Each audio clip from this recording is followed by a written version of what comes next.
Sekecil apapun, sejauh manapun rumah itu harus punya sendiri. Tanahnya sudah dikosongin, sudah tanah merah semua, Om datengin, ada pelang gede di depan. Apa tuh, Om? Tanah sengketa milik Pak Haji ini dan sebagainya. Coba kalau di Jakarta, sekolah mungkin cuma hanya 1 kilo, tapi untuk ke sekolah bisa setengah jam, anaknya udah stres.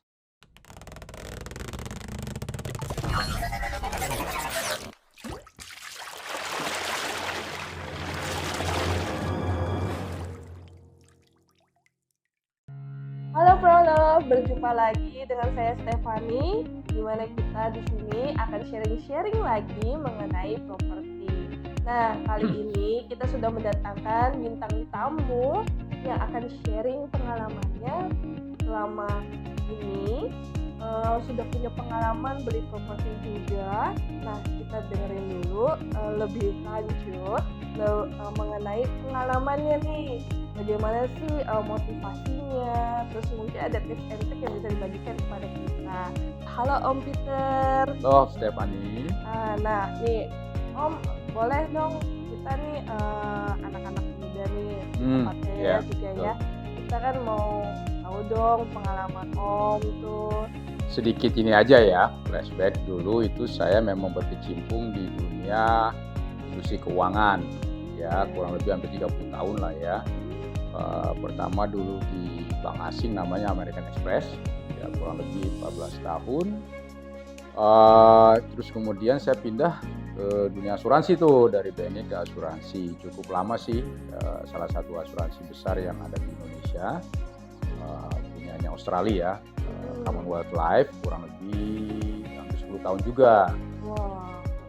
Terus habis itu saya terakhir di Sequis, salah satu asuransi di Indonesia juga, sebagai seorang presiden direktur di situ. Nah, tahun 2019 saya mengajukan untuk pensiun dini. Setelah itu ya sekarang saya lebih banyak sibuk di konsultan manajemen dan keuangan aja sih. Lebih banyak di situ, jadi menjadi konsultan aja lah. Ya hari-hari tua lah ya. Udah cukup lah 30 tahun berkecimpung di dunia profesional, udah cukup lelah lah ya. 30 tahun lebih malah Iya, ya Om itu ya. lebih. Yang paling lama di Ames, Commonwealth Life itu paling lama, terakhir di Sequis. Om ini kan udah pengalamannya banyak lama banget ya untuk di bidang profesional ya Om. Ya, betul sekali. Tapi ini kita balik lagi nih Om. Sebelumnya kalau kita boleh tahu, kan kita kan bahas tentang properti ya Om ya. Ya. Nah, boleh nih dong bagi pengalaman kita juga awal mulanya kapan sih Om mulai ini tertarik beli properti? Terus tujuannya kan pasti kalau di awal untuk tempat tinggal dulu ya. Ya Om, betul, ya? pasti ya. Itu tuh kapan Om mulai ada pikiran mau beli rumah? Yang pasti adalah pas Om merit itu, Om punya satu kalau dibilang satu tujuan utama adalah tidak mau membanding tinggal dengan orang tua. Ya itu nomor satu. Jadi sebisa mungkin kalau setelah menikah harus cari rumah sendiri. Nah, untuk mencari rumah sendiri dengan baru berkarir kan belum tentu kita punya cukup finansial ya untuk langsung beli rumah. Iya. Tapi tetap Om harus beli rumah. Sekecil apapun, sejauh manapun rumah itu harus punya sendiri. Itu kuncinya. Ya, jadi jangan kita harus berpikir bahwa ntar aja. Sedangkan harga properti kan kita tahu semakin hari semakin naik ya. Betul. Dan ujung-ujungnya nanti kita bisa tinggal di bulan kali yang lebih murah kali ya, karena semakin jauh keluar dari kota Jakarta ya. Nah, dan awalnya memang Om waktu menikah di umur 30 ya, untuk sementara saya kontrak dulu 6 bulan. Ya, selama 6 bulan itu sudah mulai proses untuk mencari rumah. Ya, dan disitulah proses mencari rumah dan akhirnya dapat rumah pertama kali. Ya, dan memang buat rumah tinggal. Ya, tidak harus dipikirkan sebesar apa rumahnya, yang penting punya saya sendiri. Saya nggak ngontrak, saya nggak tinggal sama orang tua. Ya itu aja. Itu yang saya cari, dan saya sarankan juga buat anak-anak muda ya, kalau bisa ya punya tujuan dulu gitu loh. Ya, tapi semuanya harus berdasarkan kemampuan keuangan. Disesuaikan juga ya. Disesuaikan juga. Kalau Om dulu itu kebetulan di Amex kita tuh ada program yang namanya staff loan. Oh, Ya, bantuan untuk karyawan gitu ya Om betul. ya. Nah, tapi dengan ketentuan gini, kamu harus sudah 2 tahun dulu kerja dan sudah jadi permanen karyawan di perusahaan Persyaratan itu, waktu itu. baru bisa mengajukan buat loan. Nah, Oke. setiap level itu beda-beda. Dan itu jumlahnya kan kembali lagi kan ada aturan perbankannya, misalnya kamu boleh pinjam hanya sampai 35% dari total pendapatan kamu. Ya, kan biasa begitu. Karena kenapa? 65-70% itu akan dipergunakan untuk kehidupan sehari-hari. Ya kan? 35% itu total pinjaman. Mau apa kek, pokoknya total yang kamu keluarkan untuk bayar pinjaman itu hanya 35% dulu ya. Nah, jadi waktu Om udah di Amex itu ada program untuk staff loan. Nah, Om ajukan itu. Dan puji Tuhan dapat ya, tapi memang tidak sesuai dengan jumlah yang diinginkan. Ya, jadi kalau kita mengajukan itu juga ya kita harus lihat juga kemampuan kita. Iya. Nah, ujung-ujungnya pinjam ke siapa? Yang paling gampang pinjam ke siapa sih? Keluarga. Yes.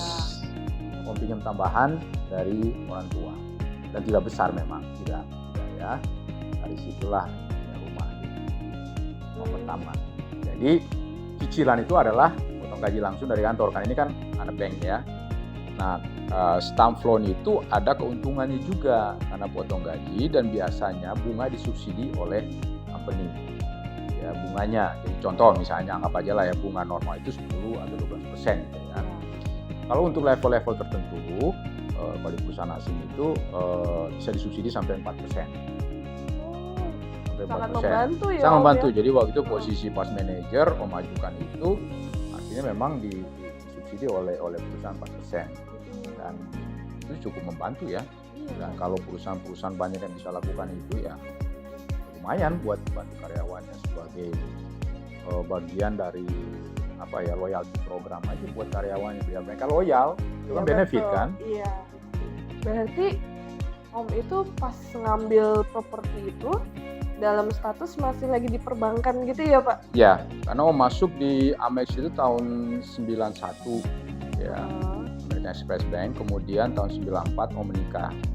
Jadi kalau mengikuti ketentuan dari perusahaan bahwa kamu harus sudah permanen dulu 2 tahun baru boleh mengajukan staff loan. Tapi staff loan itu juga dipecah. Misalnya ada housing loan, berarti buat kebutuhan rumah. Atau namanya personal loan, bisa juga. Personal loan misalnya ada kebutuhan-kebutuhan entah anak sekolah dan sebagainya. Perlakuannya tetap sama. Ya, ada subsidi dari perusahaan. Nah, zaman itu sih Om yang setahu Om ya bahwa rata-rata kalau di industri perbankan salah satu program mereka untuk maintain karyawannya tidak banyak yang keluar dalam bentuk loyalty ya, program benefitnya dikasih seperti itu. Ya, karena kan yang mengeluarkan uang itu bank itu sendiri gitu loh.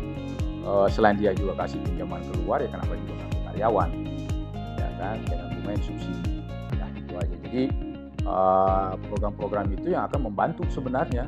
Ya, saya nggak tahu lah kalau misalnya di luar dari industri perbankan apakah perusahaan mau lakukan itu atau tidak. Karena itu sangat membantu buat karyawan itu mau loyal terhadap perusahaan. Staff loan itu berarti jadi salah satu cara untuk Betul. bisa memulai membeli Ya. properti gitu ya Om ya. Ya kalau di luar sama aja sebenarnya kamu pinjam ke bank.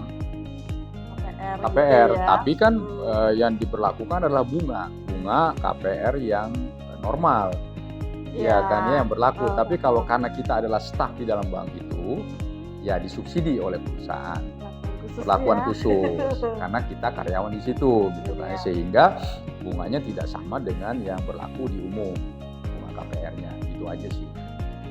Om boleh tahu dong, kalau misalnya untuk pemilihan lokasi properti.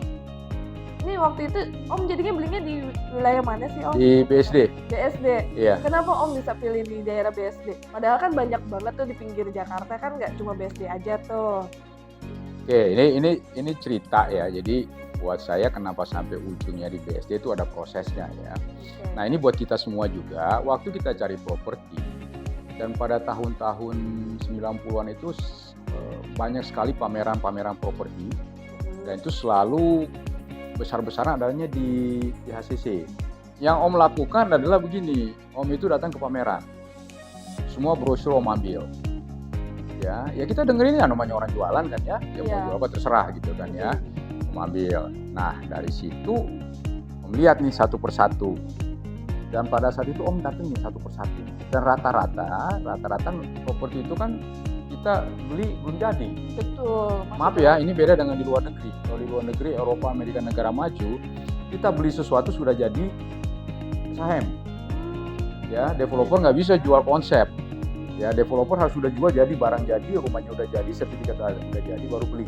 Itu aturan mereka di sana.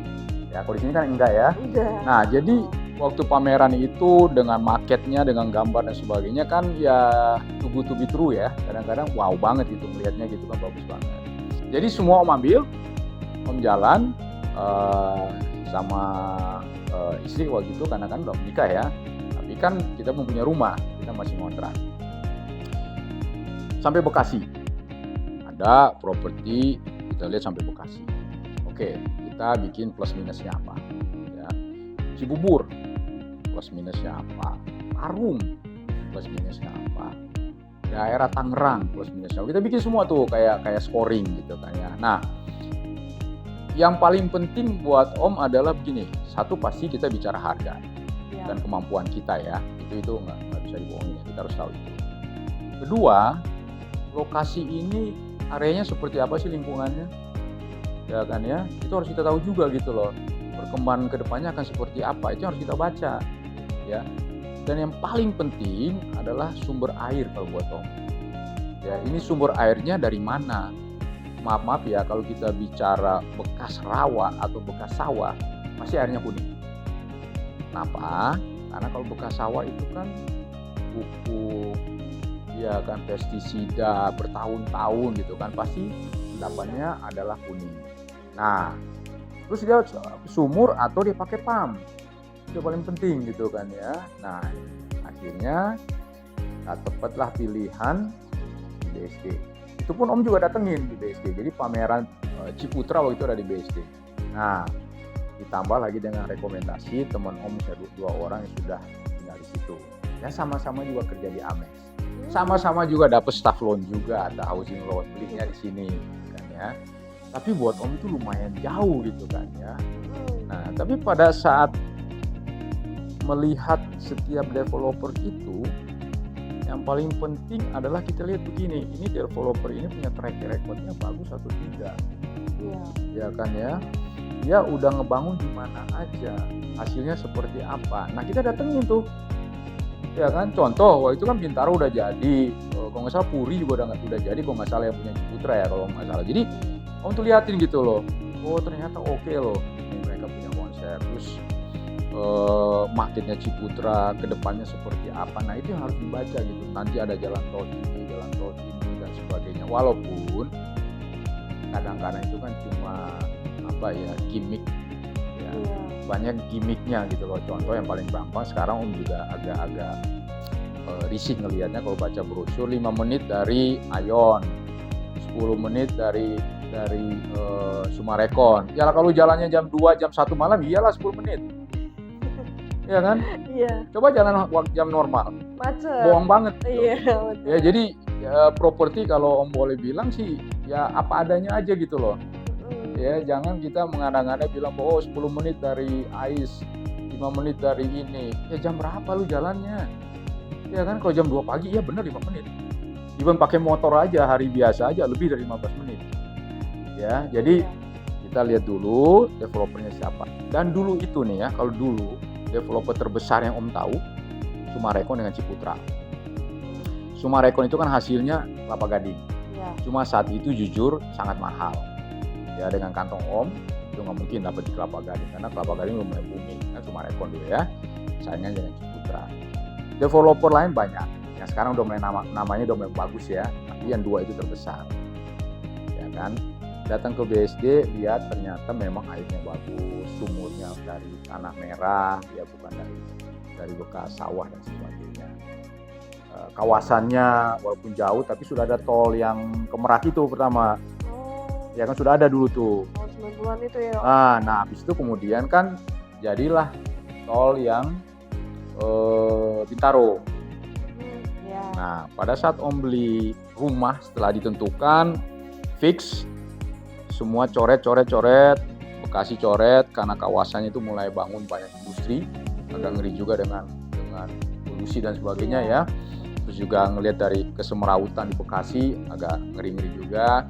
Cibubur ternyata masuk udah ada ke Cilangkap sana, ya kan, akses untuk keluar dari Cilangkap ke jalan raya itu kayaknya waduh agak-agak ngeri gitu kan. Yang paling lucu adalah di Parung. Jadi tanahnya sudah dikosongin, sudah tanah merah semua, Om datengin, ada pelang gede di depan. Apa tuh? Tanah sengketa milik Pak Haji ini dan sebagainya. Itu brosur Om bawa tuh, yang dari GHCC itu, ya kan ya. Om bawa, ini serius nih, lu ngapain lu jualan beginian, padahal tanah masih sengketa. Nah, jadi saran Om adalah boleh ya kita ambil brosur, boleh kita datang ke pameran, tapi yang paling penting datang ke lokasi. Survei penting ya. Survei penting. Dan bener nggak itu 5 menit dari sini, 10 menit dari sini. Itu harus jadi ukuran. Ya, karena itu rata-rata gimmick doang. Jujur Om bukannya mau ini para developer ya. Nah, apalagi sekarang daerah kawasan Tangerang dan sebagainya, jujur itu sudah sangat bagus berkembang, ditambah lagi dengan public transportasi yang sudah memadai. Ya kan ya, kereta. Walaupun memang mungkin ujung-ujung sampai di Parung Panjang dan sebagainya, it's okay. Ya karena mungkin makin ke sana kan makin nggak terlalu mahal. Tapi accessibility-nya ini sudah ada kereta. Ya makanya sampai sekarang pun Om tetap betah di sini gitu loh. Makanya setelah dicoret-coret semua, rekomendasi dari teman-teman yang sudah tinggal setahun di sini, ya kan, akhirnya pilihan jatuh BSD. Ya. Jadi survei itu supaya kita bisa melihat lokasinya langsung, Tuh. keadaan tanahnya itu seperti apa, Yes. terus sama untuk memastikan kondisi jalanan juga penting. Ya Om, betul. ya. Jadi fasilitas umum lainnya gitu loh, itu yang harus menjadi ukuran ya.